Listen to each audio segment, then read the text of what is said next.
It'll be great. It'll be movie magic. It'll be a Lifetime movie. Curly, this queer kid from Hollywood, doesn't know any celebrities, is banging on Dave LaChapelle's door, grows up, does this, da, da, da.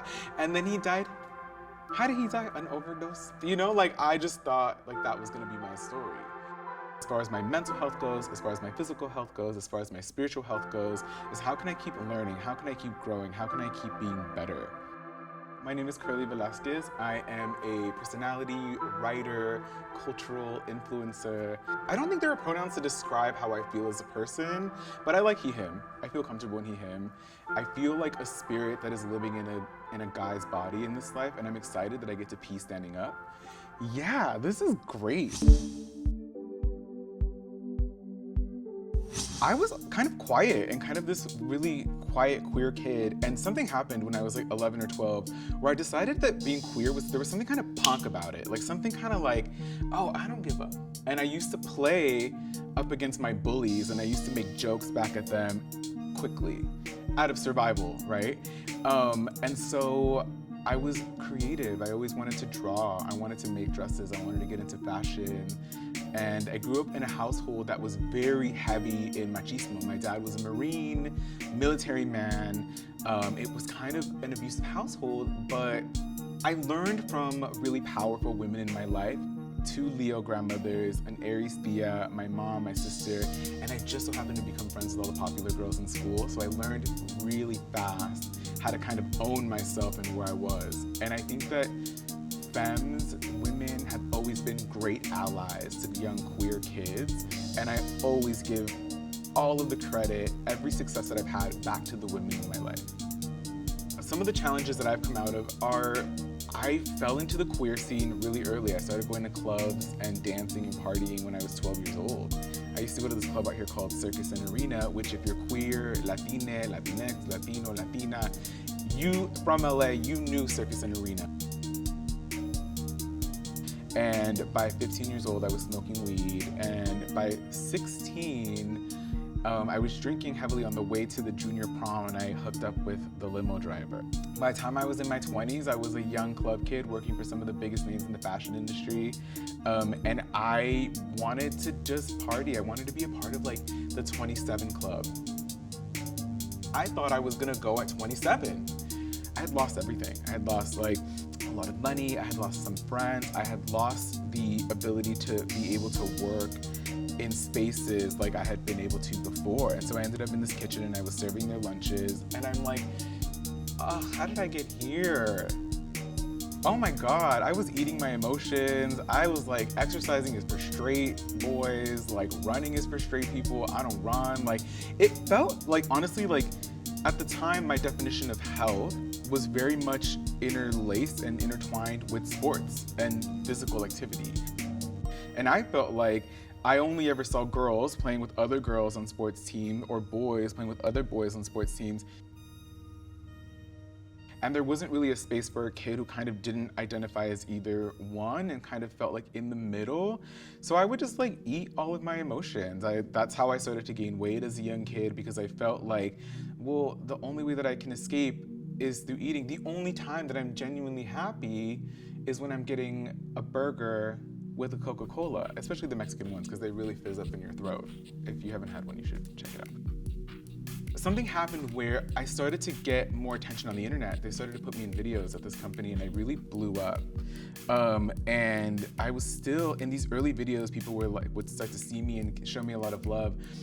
And something happened where there was a moment that I had to decide if I was gonna lose it all or if I was gonna like change. There's this really amazing quote that I heard Jennifer Lewis said. She said that the dream became too mighty against her addiction. And so I felt that my dream and everything that I had wished for since I was a young queer kid who loved Selena and Whoopi Goldberg, those were my it. I had an opportunity to do something with my life and I didn't want to lose it, so I decided to stop the drugs and I decided to stop drinking and really take on a new lifestyle. And that really changed everything. It changed the money that I have in my account, it changed my relationships, it changed my energy, how I wanted to come off with people when I come into the room, how I don't want to come off to people coming into a room. And it's changed my ideas as far as health goes, because now I'm like, oh, I don't want to put that stuff in my body. In sobriety, they teach you, you come first, you come second, and you come third. Because if you don't have your air mask on, how can you help others? How can you take care of people? And I think that that has been one of the most beautiful life lessons that I have had as far as my mental health goes, as far as my physical health goes, as far as my spiritual health goes, is how can I keep learning? How can I keep growing? How can I keep being better? And now it's interesting because I don't necessarily relate health to just physical stuff. To me, health is like your mental health. It's like your body health. It's your spirit's health. It's your heart's health. It's different things of like, how are you as a unit? How are you doing? I do want to say fitness, health will always be up to the individual, and how do you feel that you are the best version of you in that moment, and how are you surviving, and how are you making it through the world? Do not let anybody tell you what their idea of health and fitness is, because at the end of the day, it's your life and it's up to you. And then I think spiritually, mentally, what are you doing for you every single day that allows you to tap into your greatness, allows you to tap into your, not the greatest version of you, but your favorite version of you? And so I think that that to me is health. That to me is when you can do great things.